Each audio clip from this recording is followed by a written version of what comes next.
नमस्कार, अन्नपूर्णा रेसिपीमध्ये आपल्या सर्वांचे स्वागत आहे। आज आपण तांदळाच्या पिठाचा डोसा ही रेसिपी पाहणार आहोत। त्यासाठी 1 वाटी तांदळाचे पीठ घेतलेले आहे। 1 चमचा जिरे, बारीक चिरून घेतलेला 1 कांदा, 4 ते 5 मिरच्यांचे काप, बारीक चिरून घेतलेला 1 टोमॅटो,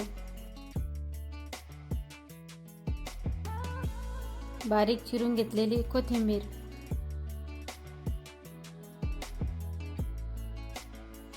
आणि चवीपुरते मीठ घेतलेले आहे।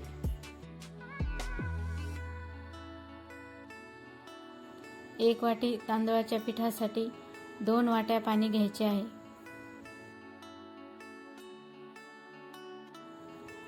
आता हे सर्व साहित्य व्यवस्थित मिक्स करून घ्यायचे आहे आणि 15 मिनिटांसाठी ठेवून द्यायचे आहे।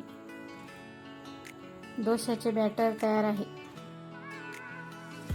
बॅटर मधले तांदळाचे पीठ बुडात सेट होते, म्हणून पळीच्या साहाय्याने परत एकदा ढवळून घ्यायचे आहे।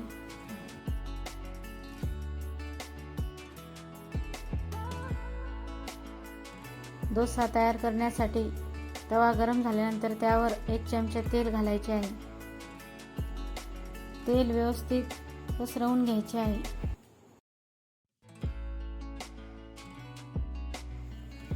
त्यानंतर डोस्याचे बॅटर सुरुवातीला कडेला टाकून नंतर मध्यभागी टाकायचे आहे। डोस्याचं बॅटर एकदम पातळ असायला हवं।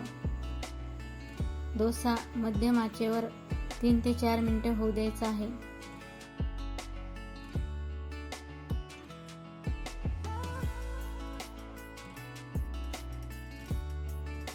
3 ते 4 मिनिटांनंतर डोश्याच्या कडा सुटतात। डोसा चमच्याच्या साहाय्याने हळूवार काढून घ्यायचा आहे। तांदळाच्या पिठाचा खमंग, कुरकुरीत आणि चविष्ट डोसा खाण्यासाठी तयार आहे। तांदळाच्या पिठापासून डोसा बनवायची पद्धत खूप सोपी आहे आणि अगदी कमी वेळात डोसा तयार होतो। तांदळाच्या पिठाचा खमंग जाळीदार डोसा आलूच्या भाजीसोबत खाण्यासाठी तयार आहे। खोबऱ्याच्या चटणीसोबत सुद्धा हा डोसा खायला छान लागतो।